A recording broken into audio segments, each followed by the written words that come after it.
నమస్తే, నేను మాగంటి సునీతని. నేను మాగంటి గోపీనాథ్ గారి ఆశయ సాధన కోసం రాజకీయాల్లోకి వచ్చాను. నా భర్త అనుకోని పరిస్థితుల్లో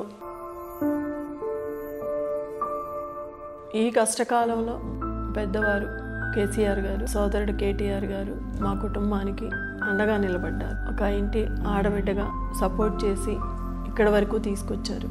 నేను ప్రజల మధ్యకు వెళ్ళినప్పుడు నా భర్త ఏదైతే కుటుంబం అని అనుకున్నారో ఆ నియోజకవర్గ కుటుంబాన్ని అందరినీ చూసినప్పుడు నాకు నా భర్త గుర్తుకు వచ్చి, నా భర్త సంపాదించుకున్న కుటుంబ సభ్యులు అభిమానాన్ని చూసి నేను తట్టుకోలేక వేడ్చాను. దాన్ని కూడా రాజకీయంగా హేళన చేశారు. ఒక మహిళ బయటికి వచ్చి ధైర్యంగా నిలబడి తను అనుకున్నది సాధించాలి అనుకోవటంలో తప్పేముంది.